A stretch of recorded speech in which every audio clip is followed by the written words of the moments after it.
Hello दोस्तों, आज की कहानी है एक थी वेश्या भाग 58। पुलिस सुमित के हाथों में हथकड़ियां पहना देती है और शकीला बाई की तरफ बढ़ती है। शकीला बाई, इंस्पेक्टर साहब मैं सुधर चुकी हूँ, प्लीज मुझे गिरफ्तार मत करो। इंस्पेक्टर, तुम जैसी औरतों ने पूरी औरत जाति को बदनाम कर रखा है। चंद रुपयों के लालच में आकर एक औरत होकर दूसरी औरत का सौदा करते हुए शर्म नहीं आती तुझे? यह कहकर पुलिस शकीला बाई को भी हथकड़ियां पहना देती है। इंस्पेक्टर, आज से तुम सभी लड़के आज़ाद हो, जहां मर्जी हो जा सकती हो, अपने अपने घर चली जाओ। कुसुम, इंस्पेक्टर साहब मैं आपसे कुछ कहना चाहती हूँ। इंस्पेक्टर, कहो क्या बात है? कुसुम, दरअसल बात यह है, यहाँ पर रहने वाली बहुत सी लड़कियों को अपना गांव घर कुछ भी मालूम नहीं। शकीला बाई ने उन्हें हॉस्पिटल से अगवा किया हुआ है। पैदा होने के बाद जब उन्होंने होश संभाला तो अपने आप को इस कोठे पर पाया। ये लड़कियाँ इस कोठे को ही अपना घर मानती हैं, क्योंकि उन बेचारियों ने बाहर की दुनिया कभी नहीं देखी। भला यह बेसहारा औरतें किधर जाएंगी? इंस्पेक्टर, तो तुम क्या चाहती हो? यह देह व्यापार यूं ही चलता रहे? कुसुम, नहीं, मैं ऐसा बिल्कुल भी नहीं चाहती, बल्कि मैं तो खुद इस कोठे को कानूनी तौर पर बंद करना चाहती हूँ। कोशिश महल के अंदर एक महिला आश्रम बनाना चाहती हूँ। इस आश्रम में बेसहारा औरतें आएंगी। लोग जिन बेटियों को जन्म बाहर कचरे में मंदिर की सीढ़ियों पर छोड़ आते हैं, यह महिला आश्रम ऐसी बेटियों को शरण देगा जो गृहिणी अपने पति का अत्याचार होते हुए मजबूरी में उनका साथ रहती है। मायके से कोई सपोर्ट न मिलने पर हर अत्याचार हर जुल्म सहती रहती हैं। ऐसी महिलाओं को यह आश्रम शरण देगा। मैं इस कोठे को नए सिरे से लेकर चलना चाहती हूँ। इंस्पेक्टर, बहुत अच्छी सोच है बेटी तुम्हारी।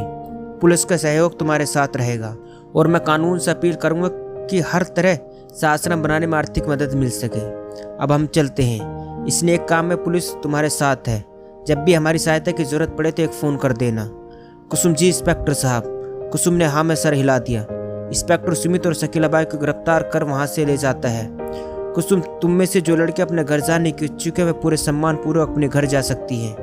बहुत सारी लड़कियां कुसुम को धन्यवाद कहकर वहां से जाने लगती है। कुसुम, जाने से पहले यह बात ध्यान से सुनो। यदि यहाँ से जाने के बाद तुम्हारे परिवार ने तुम्हें स्वीकार नहीं किया या कोई और परेशानी हो, घुट कर जीने की कोई ज़रूरत नहीं है।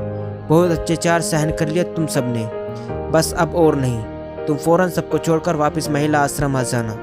इस आश्रम में तुम्हें इज्जत की जिंदगी गुजारने का एक मौका और मिलेगा। यहाँ रहकर आपको पहले की तरह देह व्यापार नहीं करना पड़ेगा, बल्कि यहाँ पर हम मेहनत करके अपना पेट पालेंगे।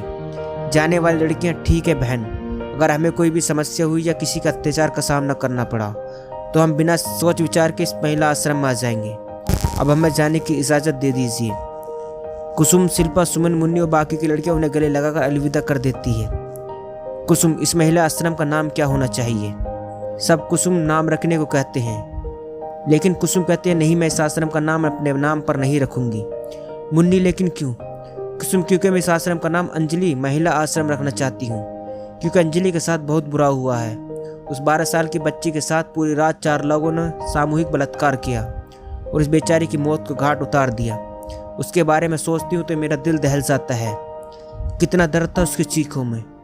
उन हैवानों ने उसकी एक फरियाद न सुनी और उस रात उस चील कौवे की तरह नोचते रहे।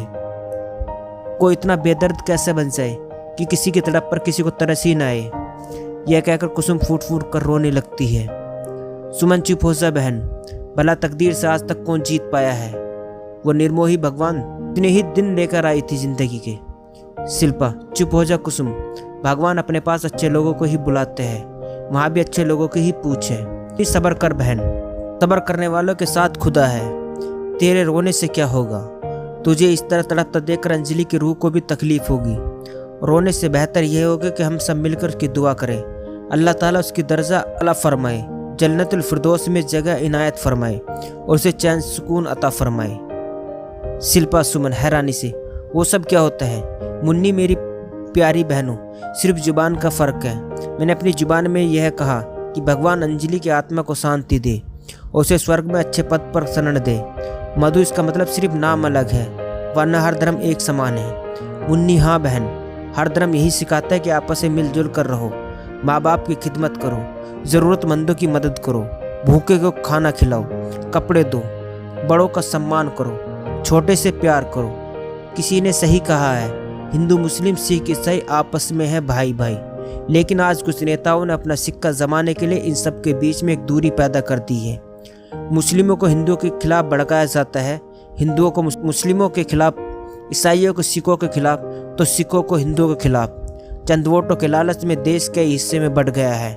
मैं अपने देश में पहले की तरह अमन चैन चाहती हूँ, लेकिन शायद ही कभी ऐसा हो।